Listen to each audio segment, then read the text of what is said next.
Weird.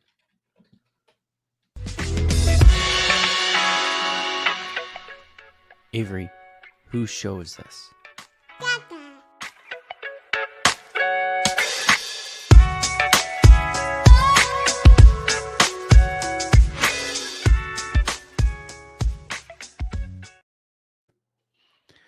And we're live. Welcome, everybody, here to the Lakers Lounge Podcast. I'm Anthony Irwin, Senior Lakers Insider for Clutch Points, joined on this fine Monday afternoon by Harrison Fagan of SB Nation, of Vox, and of your favorite podcast that I do here on this feed. Harrison, how you holding up? You know, I've been better. My back is extremely messed up right now, and so if any of you hear me start screaming in pain because I'm laughing, that's normal. That's fine. Did you happen to take up golf this recently? Like, is that? God damn it! Ow! No, I did not. But I do now have even more sympathy for LeBron. I think us old, washed, injured guys got to stick together. Sometimes when you're nearing 40 or when you're crossing 40, you just wake up in the morning and for no discernible reason, you are in crippling back pain. And so I stand with LeBron. You're not nearing 40. I am spiritually. I mean, my body is nearing like 57. I think I am much closer to 40 I get than injuries that old people have. It's like, oh man, he laughed too hard and like bruised his rib. No, I mean, you literally just laughed and said "ow" at the end of a laugh. So like, Yeah. You definitely are spiritually closer to, but I'm mathematically closer to 40 than you are. Like genetically, I'm older than LeBron. You know, like. Like Your if scientists looked at both of our bodies, shots. They would be like, wow, look at this 20-year-old versus this 57-year-old. Yeah. All right. So today on the show, we're going to be talking about LeBron and his back injury and the reporting surrounding LeBron and, surrounding the way that LeBron is, I guess, quote, monitoring the Lakers. And, I haven't touched this story yet because I didn't want to like monologue on it. I wanted to kind of have somebody to bounce ideas off of and joke about, because I do find this story kind of funny more than anything. I would have before this morning. Now I find it extremely serious and concerning. Just the back, just sciatica. So today, we're going to be talking about that. And then while we were setting up to record the show, JJ Redick has been holding a presser or scrum with the beat reporters and has announced that Luka Doncic and Marcus Smart are set to play on Tuesday. I believe Austin is also set to play on Tuesday as well. Which would I think give they should them rest him. I don't really see any benefit in having your guys guys play together at all during the preseason. Like, what, really, there's no point to these games. Why do they even play them? Well, did you see JJ bristled a little bit with the beat reporters the other day? I think it was yesterday. JJ Redick bristled at something. Yeah, right. He was like, "I'm not trying to be confrontational, or I'm not being combative." But why are you asking about this all the time? And why are you asking about the opportunities missed here? And it's like, because you've missed opportunities. Like, nobody asks about missed opportunities when you've taken every opportunity and you've made the most out of every opportunity. But anyway, so we'll talk a little bit about the Lakers' approach to training camp and the preseason to this point. I feel a little bit better about it because of how good the Lakers looked yesterday. But even still, that was against a Steph-less Warriors team, a Steph-less and Jimmy-less Warriors team, which we know that is not the best version of them. I feel like in general, most teams are probably going to look pretty good against that version of the Warriors. Yeah.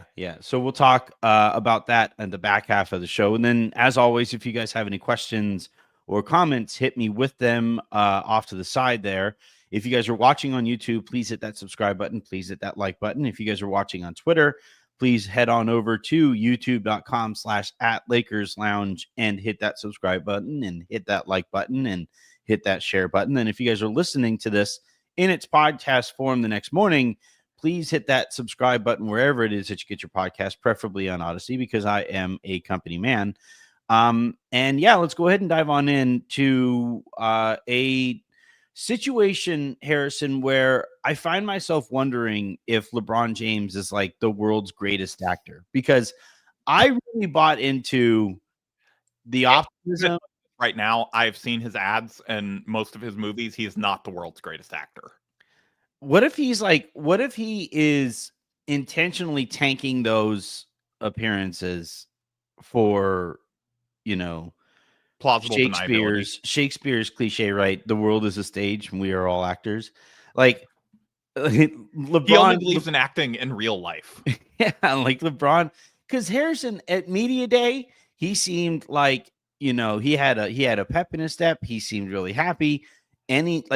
There was nary a mention of his back issues, or at the time, I guess he was dealing with glute issues that eventually became sciatica. There was like he was joking and with to be Jovan. fair, those could very easily be mixed up for each other. Well, I think the way that it works is if you have a nerve issue in that glute area, that often becomes sciatica. No, it's often generated from sciatica. And Oh, so okay. you could think that you have like a glute injury or something, but it turns out it is sciatica. Like my father-in-law was actually dealing with the exact same thing. So How old's your father-in-law? Older than LeBron. Okay. But yeah, I I By did like have a 30 bunch years. of people reach out and say that like this does, come across as a golf injury. So we'll talk about that, here in a bit. But yeah, the media day availabilities that LeBron did, and his sit down with Spectrum, was very light. And he was joking with Jovan about picking up golf in the off season. He spoke about the efforts that he has made to make himself more dangerous away from the ball, right? Working on catching and shooting, working on attacking off of the catch and stuff. I walked away from it thinking like, all right, we're feeling pretty good about this. And then, shortly thereafter, Dave McMenamin reports that LeBron's team has told the Lakers, hey, we're going to take it really, really easy here. And there was that ambiguous kind of reporting there surrounding the situation. And that was a little frustrating because it was like, wait, for how long are we going to be doing this? And then we got a specific timeline on this, which is about a month now, 3 to 4 weeks before he gets reevaluated. And I was listening to the LFR guys, and they were talking about how there was a sense of, they called it relief, in that like we do have that timeline, that we do have an identity, the problem has been identified. There's a specific injury that we're talking about here, rather than that very vague, whatever it was before, where it was like, it was a glute thing, lower leg issues or lower back issues or glute issues or whatever. Yeah. Like they know what it is. And also, like, because remember, we were talking about this in the lounge Slack. It sounded like JJ was really frustrated with LeBron. With the tone of some of his comments, and how he said LeBron is on his own timeline and stuff like that, and how he pointed out that nobody has played with LeBron yet without being asked specifically about LeBron. And so it was like, initially I thought, damn, I like what's kind of going on here. And then we do get the sciatica announcement, which made me feel better for about 15 minutes, because shortly thereafter we get Dave McMenamin writing up this big long piece about LeBron's future and the paths forward that he can take. And then I guess he went on ESPN's NBA Today and expanded on some of that reporting and said that LeBron is going to be monitoring the Lakers here moving forward. And Harrison, it was a really weird offseason in that there was a ton of speculation about LeBron and his future and stuff. And all the while, the people that I was talking to close to the Lakers were very clear, he's not going anywhere. I don't, they truly didn't understand where a lot of this reporting and speculation was kind of coming from. And was it in the same tone as like like guards at Arkham talking about the Joker. They're like, no, he's not going anywhere. How's he going to get out?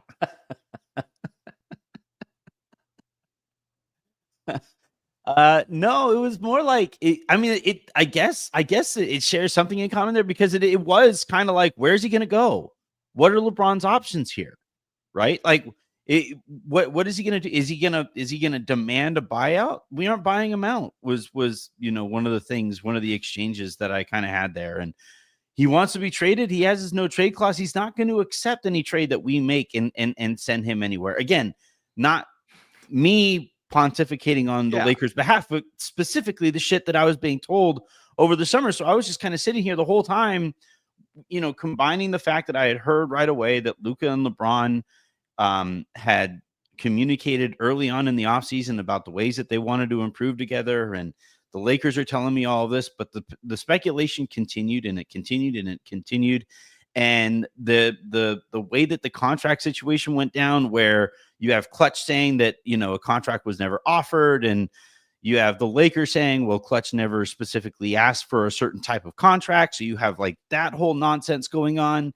And all the while you were like making fun of me, Harrison, and rightly so, for saying like, I don't understand this whole industry of LeBron speculation and all this stuff. And because I had some extra context of what was going on. I truly, Harrison, don't really know how to feel about any of this anymore, because it's just so loud. It's just so much. People were saying, oh, well, Dave sounded like he was speculating there.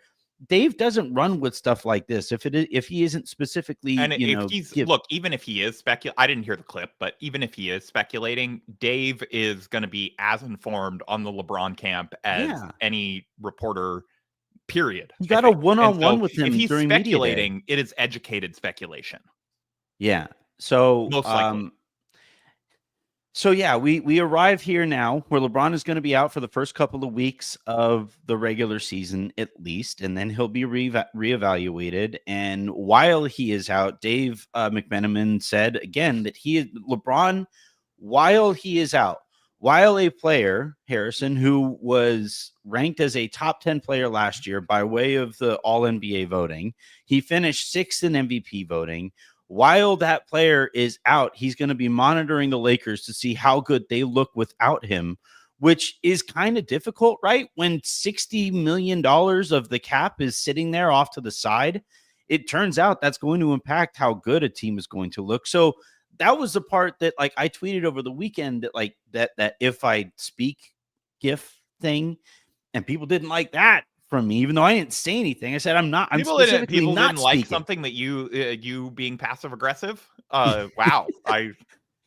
But like, the reason that I was kind of frustrated about this, and this is what I did say in the Slack, was essentially like, you hurt yourself golfing, and then you come in here. Don't know that wasn't the report that he said that he heard it during a scrimmage in August? No. He was like working out. Like, he was like, anytime Shams comes out and says like, okay, that would make more sense, because like if I just don't even understand how you would get a sciatica from playing basketball, but working out would make sense. Like you could you strain a muscle, like lifting something that's too hard or whatever, you tweak it the wrong way.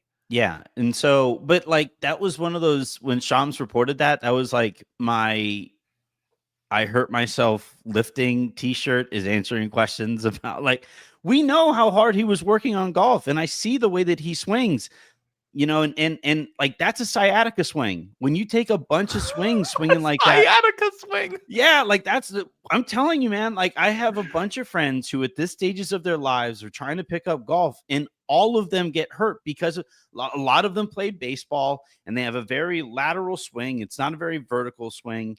And because of that, it adds the extra torque on you. And a lot of those guys have developed back issues, and maybe it doesn't elevate all the way to sciatica, but they like walk away from a day on the range and they'll text me. He's like, damn, I can't believe I'm freaking sore from golfing. And it's like, it's because of your swing. It's because your swing isn't very good, and you're learning how to figure this out. And, it's a whole bunch of brand new muscles that you haven't used in that specific way before. And look, you're right. I should say this is speculation on my part that he did hurt himself swinging. It's not your inside sources. No, this is not that. But I saw My his sciatica point. sources tell me. Sources is from the medical community. Here, if Pete has entertainment sources, I have medical sources. Yeah, you have medical industry sources. Yeah. It's like, what does that mean? Who knows? Yeah, we laugh at Tylenol jokes and we talk about sciatica. So I was, sitting there and I don't know, the framing of this all, while LeBron is out, he's going to be judging what the Lakers look like without him. And it's just like, so then just demand the trade, because they're clearly not going to be as good when you're not there. Either just demand the trade, ask for the buyout. Like, it's been so passive aggressive between these two sides this whole time. Dave made sure to mention in his article that Rob didn't answer the question that he was asked about when he was asked, like, hey, if LeBron does intend to play beyond the season, how open to another contract would the Lakers be? And Rob was like, we would love it if he retired a Laker, which is not what was asked, And we would love it if he retired a Laker right now. Even let's see it. Sciatica is tough, and so I don't know. I'm kind of all over the place on the story, but I'm mostly just kind of annoyed because, like, why is this a thing? The season starts in like a week from tomorrow. What are we doing here? Why is this the noise? All training camp, the noise has been about who hasn't been participating in practice. And now all of a sudden the noise is, well, LeBron's going to be paying really close attention to how the team looks without him before he eventually rethinks his future in the NBA. It's like, what are we doing here? Well, like, this is not the tone that we should be working with heading into a season. So I don't disagree with a few of the things that you said. I do think that in the interest of fairness, we should note LeBron is going to turn 41 in a couple months. Like, it is entirely possible that he has a legitimate sciatica, and that this is totally none, and that this part is not passive aggressive, and it's just like the timing of it doesn't look great, and but there is plausible deniability here, and maybe that's the intent. I don't know. But I don't want to necessarily just say right now, like, for sure that he is faking an injury, or that he is like doing all this like just to put pressure on the Lakers, or just to sort of agitate his way out. Like, it is entirely possible that, like, what you and I talked about over the summer, like, that he probably isn't the most thrilled about the situation here and is like ready to move on, like, can be true, but he could also be hurt. And so I don't want to, again, as a fellow back pain survivor, I just want to extend my sympathies to LeBron, that this could absolutely be legitimate. But I do want to say, first of all, I love the implication that LeBron was not going to monitor the Lakers' progress otherwise. I like that we're confirming LeBron is going to watch the games that he misses. Like, what does monitor even mean? Like, could you imagine, the game is on and LeBron's like LeBron's not on the bench, He's he's facing the other direction, like very loudly facing the opposite direction. They're like, my league sources say LeBron didn't buy League Pass, and so he is unable to watch this game right now. Actually, players get League Pass have free. to? Yeah, I was just wondering. They get it for free. It's like they part do, of a right? PA thing. Yeah. I mean, it's like, how much would that really be to them? But I also get hey, LeBron we may not product, pay for I it don't if want he to didn't pay get for it this. for free. Yeah. And also, look, as someone who has paid both my money and not my money for League Pass, I don't want to pay for League Pass. The product doesn't work half the time. So I would get it from the players.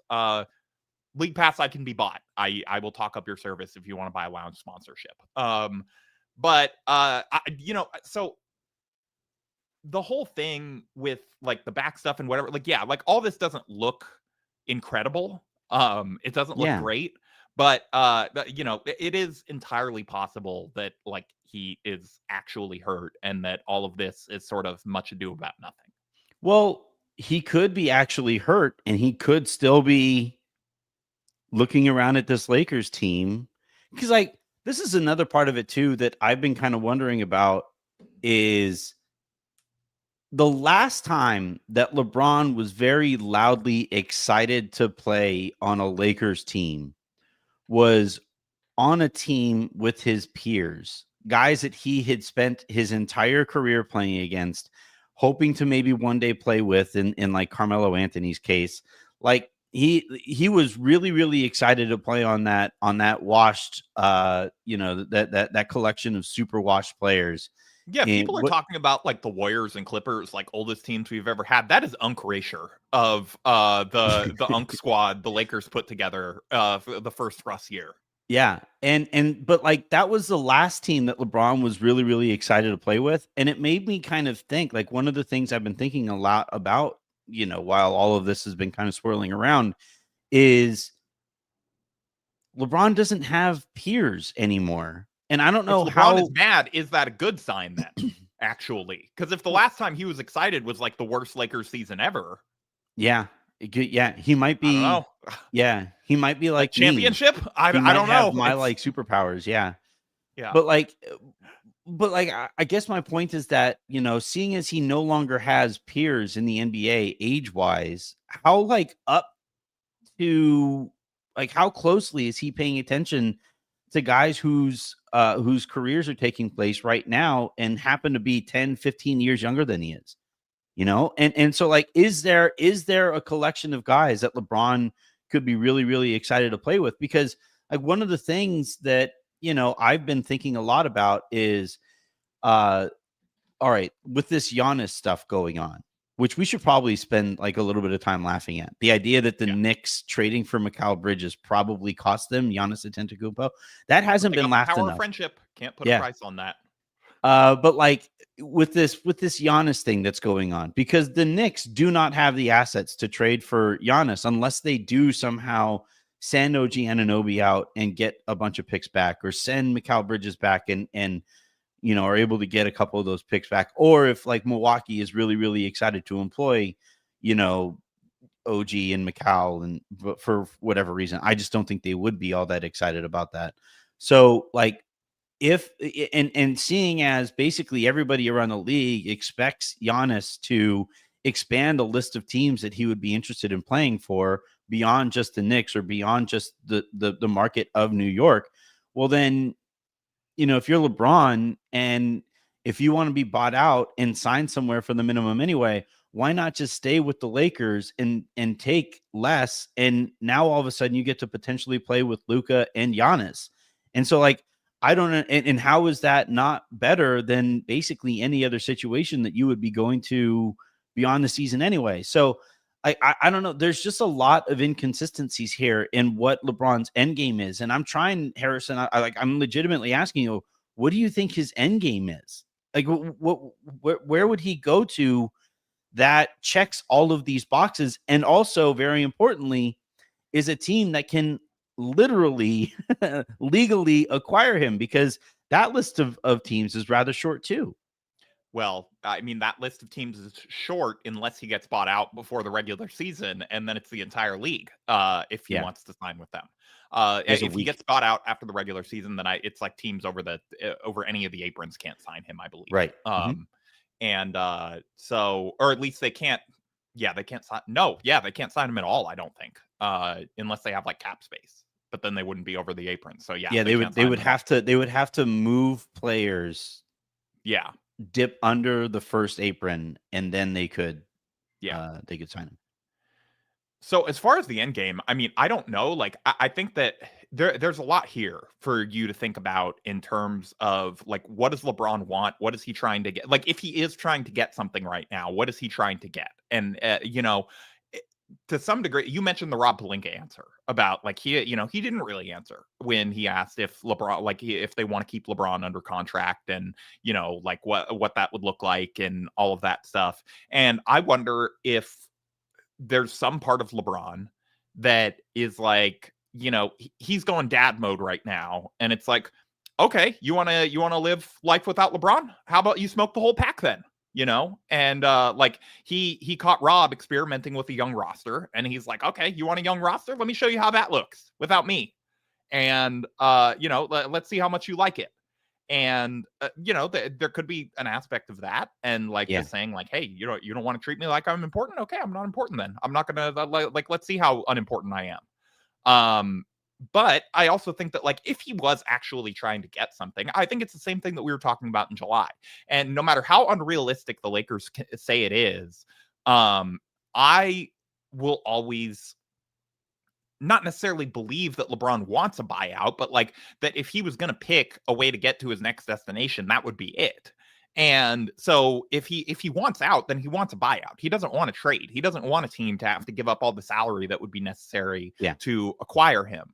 And so if you were going to do that, you know, you would do it by like one way to go about that could be to say, you know, hey, I'm going to be out 3 to 4 weeks.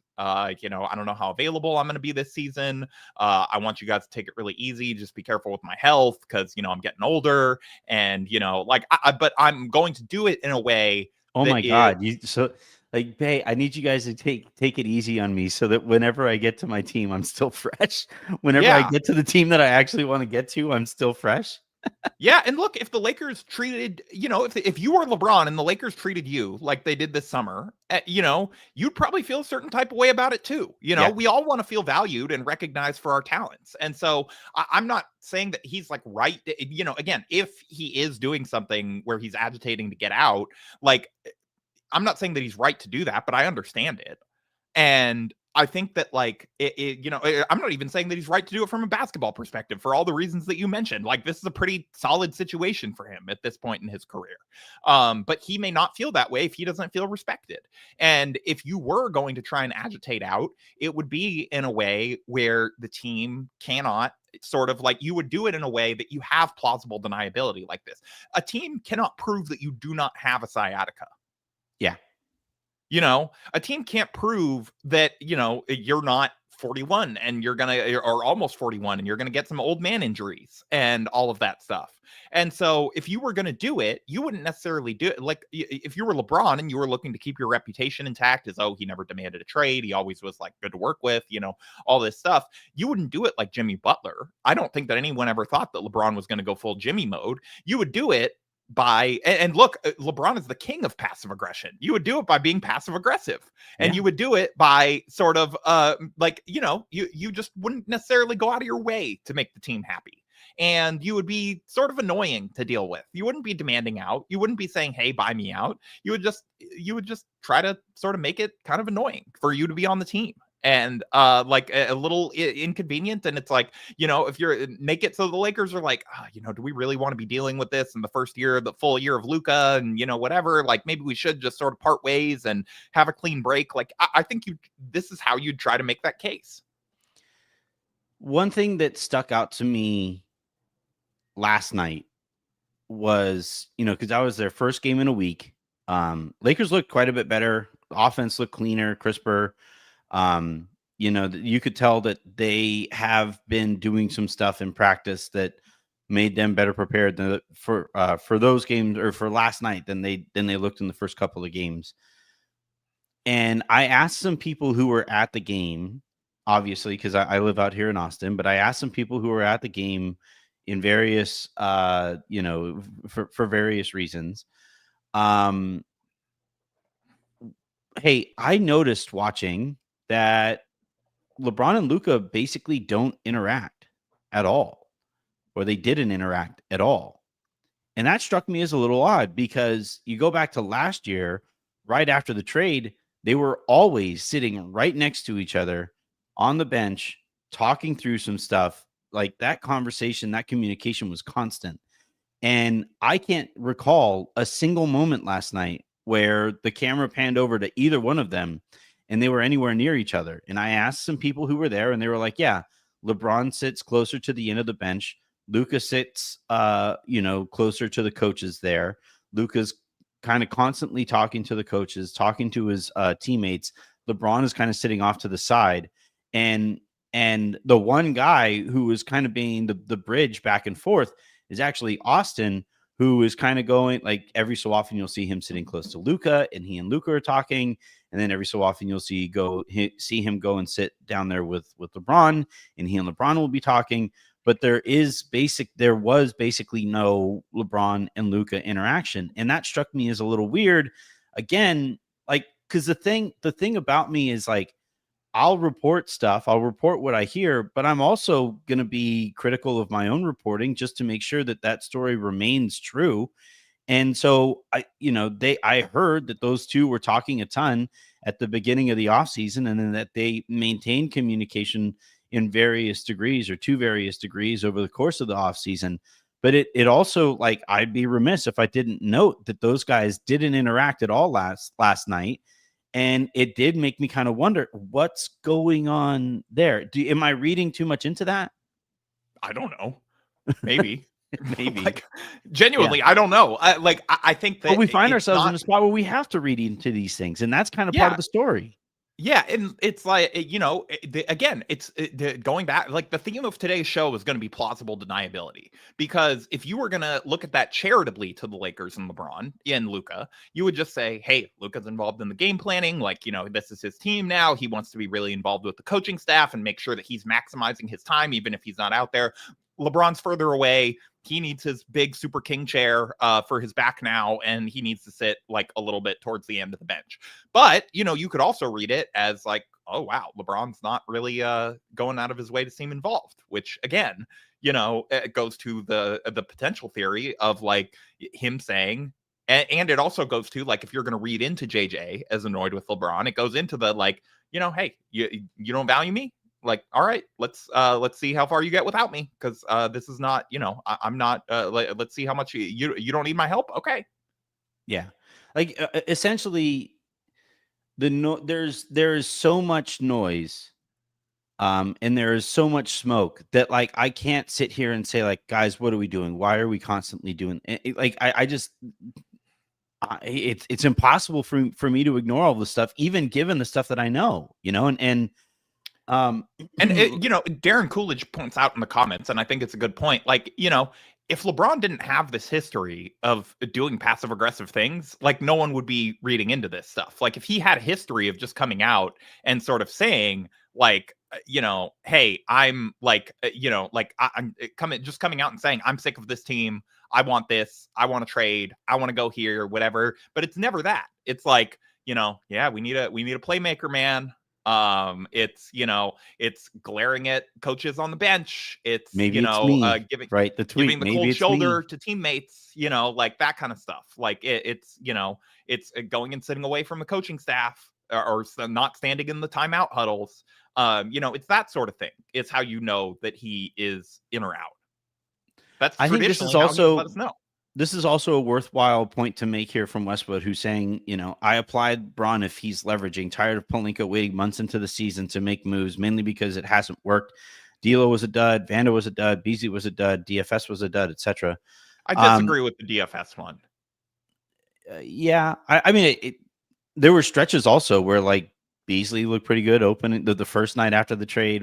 Like, I can forgive the rest of it. Like, I mean, even D'Lo had his moments or whatever. Vando had his moment. Like, but DFS, I think, was far more good than bad. The rest of those guys, you could probably argue more downside than upside. I really liked the version of the team that the Lakers. Again, I'm not complaining about the fact that they traded Luka. They're traded for Luka. Like, I'm not complaining about that. But the version right after the Dorian trade, after Max Christie was starting to look a lot like that 2019-2020 Lakers team that I really, really, really, really liked. But anyway, yeah, like I'm not saying that even that they should have kept DFS, given that it appears that his ankle was like worse than anyone realized, and he, like, who knows when he's going to play for Houston. But DFS is good. Like, Alexander follows up with this too. Ultimately, LeBron wants what the fans want: win now and stop lollygagging around. But now they want him on a discount. So it's like, yeah, and it's like both sides have a point there. Yeah, LeBron, like, the reason I'm highlighting the comment stop wasting time. Yeah, and like, like, I want to win now, and the Lakers can say, hey, if you were making less money, it would be a lot easier to build a winner. Yeah. But again, like, in what other industry is it normal for you to go to your employees and be like, hey, can you take a pay cut? Because it would make my job a lot easier. Well, I have an answer, and I will not give that answer. but no, like, I would say that, like, that's part of why I think this conversation is in this episode is so worth, kind of diving into. The topic for this episode is so worth diving into, is because, like, there are fair points all around here. The Lakers fans who hold it specifically against LeBron that they traded for Russell Westbrook, I think you're kind of ignoring the fact that Rob Pelinka was also very much on board The with thing that that drives trade. me crazy about in narrative and in whatever, craziest about in narrative and whatever, is the idea that Pelinka did not also want Westbrook. Yeah.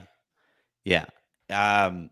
Like if you think that Pelinka did not want Westbrook and was forced against his will, and I'm not arguing that LeBron didn't argue for it, but Pelinka No. also wanted it. Yeah. And and again, like we've seen with Rob, he doesn't go up there and do a press conference, just him and the new addition player, for someone that he doesn't think is really good. If you were to build a player in a lab that Rob Pelinka would be interested in, Russell Westbrook would be that player. Former MVP, Kobe disciple, super duper star, loud plays, all these things. A star away from the court too, who is very charismatic and can sell tickets that way as well. Like the combo guard also, which is something that Rob Pelinka really That's the loves. number one quality, actually. Yeah, like it was guard. all of those things. This idea that like Russell Westbrook was like Rob Pelinka was sitting there crying. She was like, "No, I don't want to trade for him." No, Yeah, you just stop. But yeah, I would say though that like with this specific story and heading into the season and with this noise, like, do you think it's going to ramp up? Because in theory, if the end game is, I want to be bought out and I want to be able to go and sign with Cleveland or something like that, or I want to be able to go and sign Cleveland, with Dallas. Yeah, with Dallas or whoever. Like, I think it would be Dallas.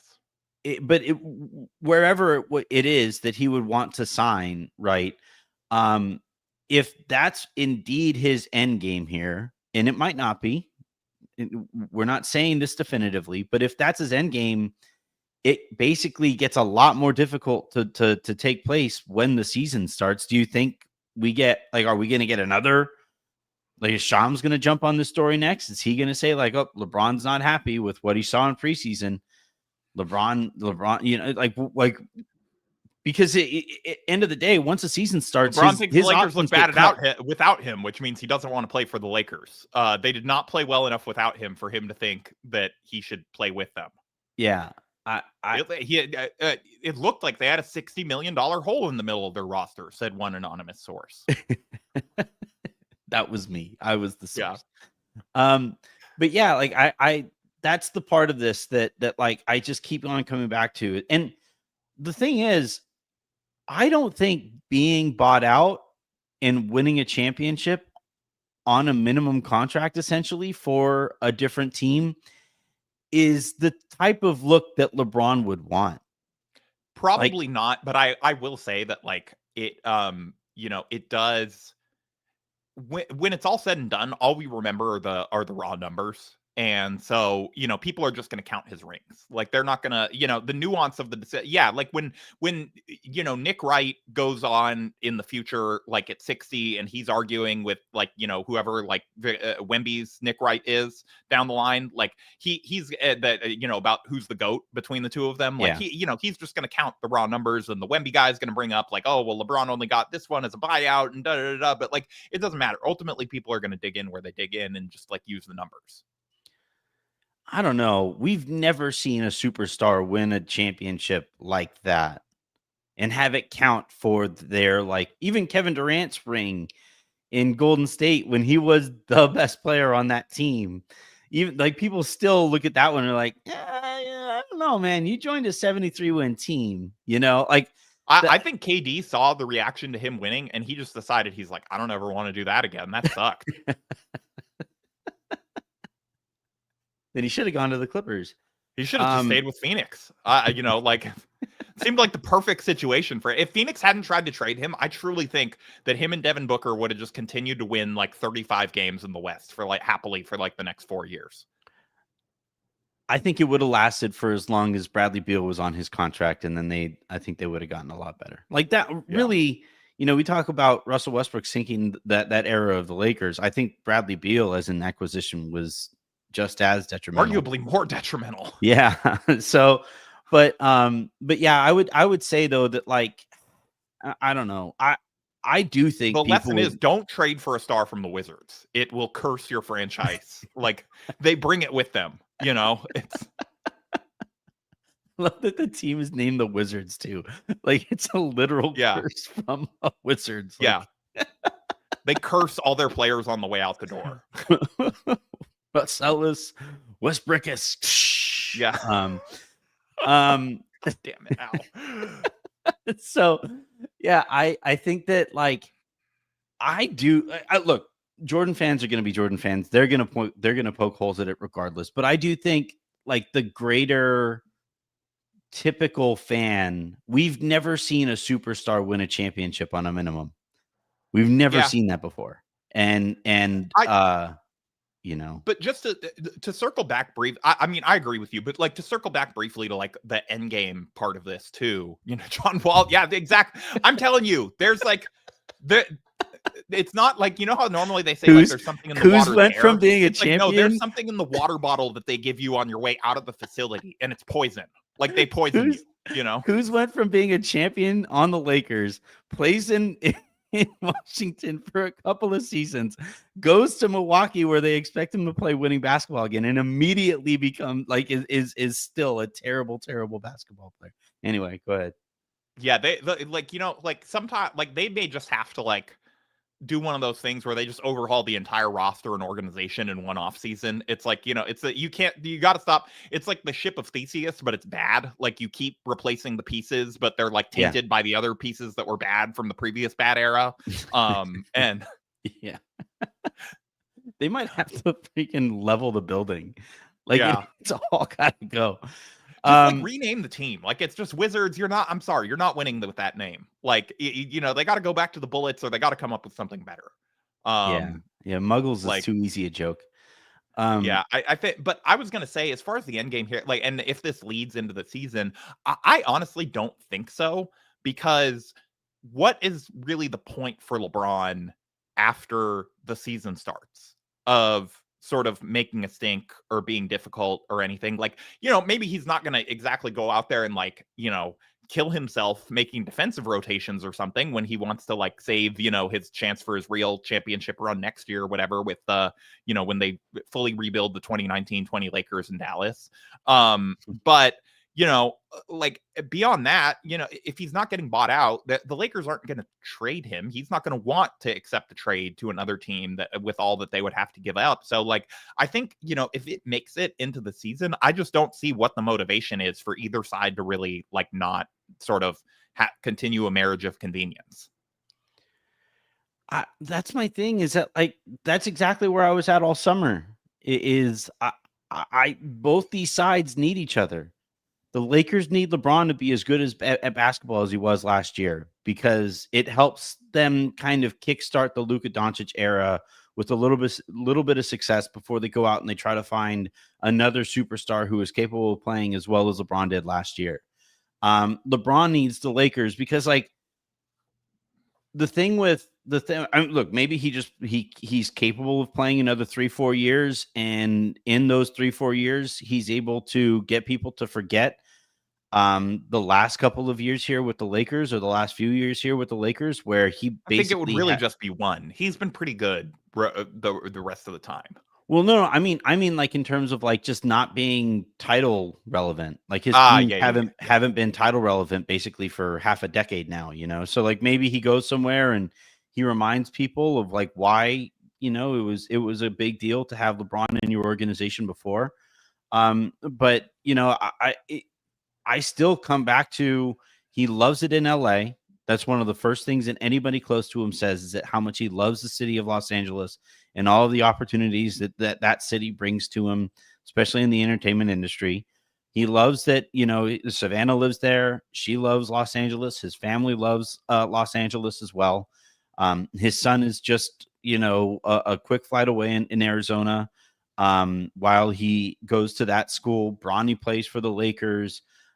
Like he has roots, and LeBron's going to be watching those games according to reports.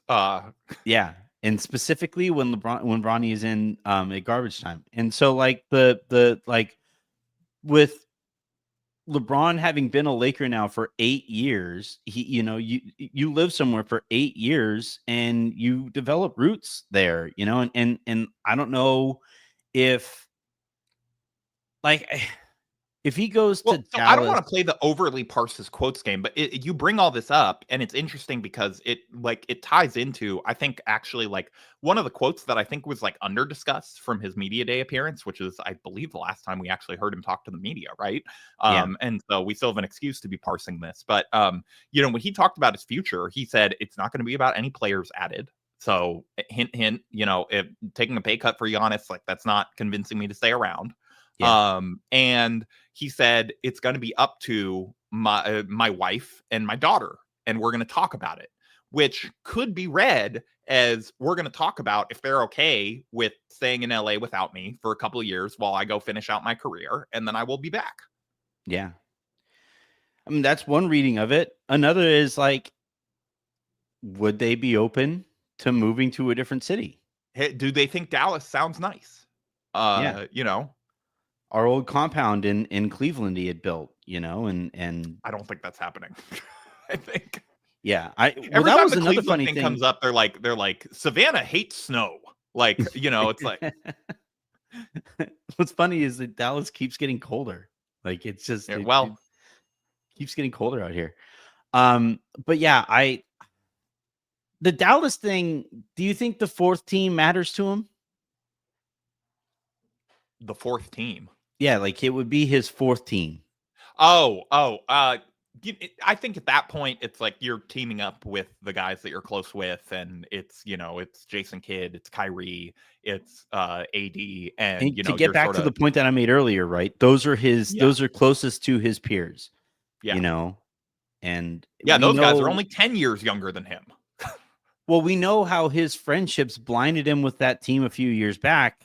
Yeah, Like, is I that know is that it's an interesting point. yeah. So all right. I don't know if Nico Harrison was his guy at Nike. I kind of doubt it because it seemed I like don't he think he was was. the Kobe I was guy, but asking I don't about know. that, and he wasn't. That he Yeah, wasn't his like contact. Um, well then he's yeah, not going. Nico only wants his Nike guys. maybe. He's going to trade Cooper Flag for being with New Balance once he Oh, realizes. there's Miles. All right, let's really quickly wrap this up. I want to talk about Luka and Smart and maybe Austin playing tomorrow. That would be the funniest thing is if they just tease us all by saying like, "All right, you're getting Luka and you're getting Smart." No, Austin. But what do you think about the Lakers' approach to training camp? Like you've heard me whining about it in the lounge Slack, in my shows, on Twitter, and in text to you directly. Am I making too big a deal out of a kind of lackadaisical approach? I don't know. Which again is the second time I've used that answer this Yeah. show. I mean, like it's gonna be, but it's boring. But the season's gonna determine that. And if they get off to a hot start, then I think everybody's gonna say, "Wow, that idiot Anthony Irwin overreacting again." And if they get off to a slow start, they're gonna say, "Wow, they didn't take training camp seriously." If only somebody had pointed that out. And I'm not gonna like notice who it was. That was I'm not gonna notice Chicken Wow, Little over that there. idiot Anthony Irwin should have made a bigger deal out of it, actually. Yeah, exactly. Yeah, well, he was being too friendly to the team. So I, it's going to be Access based on the journalism season strikes results. again.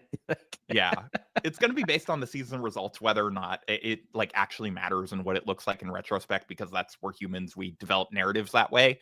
But I do think that the point that I've been making is that, if you're trying to develop, if you're JJ Redick and you're sitting on Chat GPT generating graphics about championship mentality to place off center in the Lakers practice facility, and that's great. And maybe that's inspiring for the guys. But if I'm one of these guys at the end of the bench and you're like, "Oh, why aren't the Lakers like, before last night, obviously, why aren't the Lakers guys taking preseason that seriously?" It's like, I don't know. They said this game isn't important enough for Luka to play 5 minutes in it. And like, Luka and Austin to play 5 minutes in it. How seriously would you take it?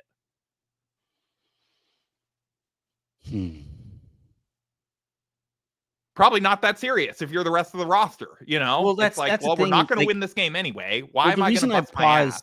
the reason I paused is because I've heard some of that like frustration where like the guys came into training camp and everybody was really excited about like this season and stuff like that. And they've Yeah, I don't so want to far go boomer mode just because I have a back injury, but like, this is not me saying the NBA was tougher in the 90s and 2000s and whatever, and load management is ruining the game. But like, come on, You're telling me Luka, in the best shape of his life, supposedly can't play 5 minutes in that game. It's like, as much as it is a middle finger to the players, it's a middle finger to the fans that bought tickets. You're like, this is the thing that actually, like, this will probably go away once ownership transfers, because Mark Walter is not like Jeannie Buss, where he's going to need to make like every single penny on preseason revenue sales tickets or whatever. But like, what kind of middle finger is that to the people in Palm Springs who it's like, this is their one chance to go and see the Lakers and whatever? And like, you're not like, Luka can't play 5 minutes after playing all of Eurobasket.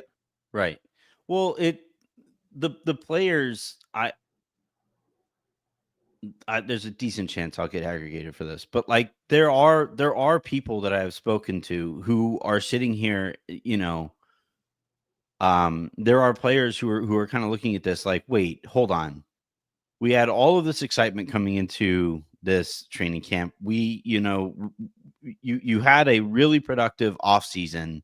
We have this opportunity in front of us. Luka looks incredible. He put in all this work. Marcus Smart put in a ton of work to try to get himself to look better. DeAndre Ayton put in a ton of work to try to get himself into better shape and all this stuff. So everybody, like a lot of these, Austin put in boatloads of work to try to become like a physically stronger player, and he looks really good. So there's like a lot of these guys who put in all of this work to try to build with some forward momentum. And your two superstars, one, may or may not have hurt himself golfing in the offseason, is going to miss a month. And then the other one is in the best shape of his life, and yet still is deciding when he isn't going to be sprinting in practices or playing in these preseason games. And a lot of these guys and some of these people that I've spoken to, within those Lakers walls, are kind of looking at this preseason saying like, wait, so what did we accomplish? Like, we complained up and down about how the lack of reps that Luka and LeBron didn't get last year sunk us against the Minnesota Timberwolves, and how the lack of reps that Austin and Luka didn't get sunk us against the Timberwolves. You had the opportunity to get those reps, and you chose not to with these guys. It was a conscious decision to not play Luka in these games. And by the way, that's your team's leader. That's the face of the franchise. That's the guy setting the tone. And the tone is, I'm healthy. I'm just not going to play. And I will say, like, I don't care about this if the Lakers get off to a strong start, or at least a decent start, and things look fine, because I think sometimes we do make too much of the preseason stuff where it's like, these guys are getting reps with each other in practice. They're getting mental reps in like the film room and when they're installing stuff and working on stuff and doing walkthroughs. And, there is a benefit just to the fact that the coaches are coming into this season with a playbook built around these guys, rather than having to overhaul on the fly to play Luka ball, and it's sort of looking fairly uncreative as a result. And so there is value in that. And like, maybe we're making too much of this. Like, I don't really care if the Lakers get off to a good start, but I can see how it would be frustrating for the players in the locker room. And I also, again, like, I just think it's like a middle finger to anyone like setting out any other time to watch these games. It's like, come on, Luka can't play 5 minutes. Yeah. That's too much of an ask. He can't play one shift to start the game. One opening shift. Yeah. Yep. All right. Harrison, this has been a lot of fun. Anything you want to plug before we get you out of here? No, just check out, if you're a Laker fan, check out Silver Screen and Roll, check out SB Nation. We're ramping back up for the season. And so, excited to get going again. It's provided that my back gets somewhat better. If it doesn't, then I'm not excited at all. Wait, are you sitting out a month in the hopes of a better opportunity somewhere else?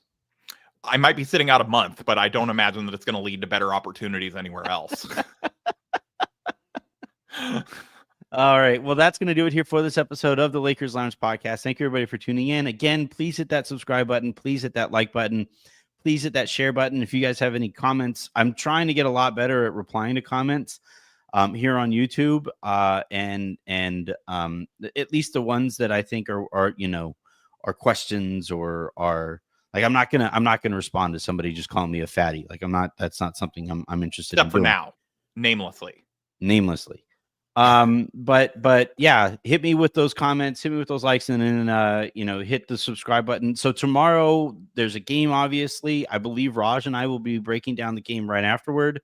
And then Wednesday will probably be the mailbag episode. So until Then, and until the next time you guys hear from me, I'm Anthony Irwin. That was Harrison Fagan. This has been Lakers Lounge. Have a great rest of your day. Make somebody else's, and we will talk to you when we talk to you.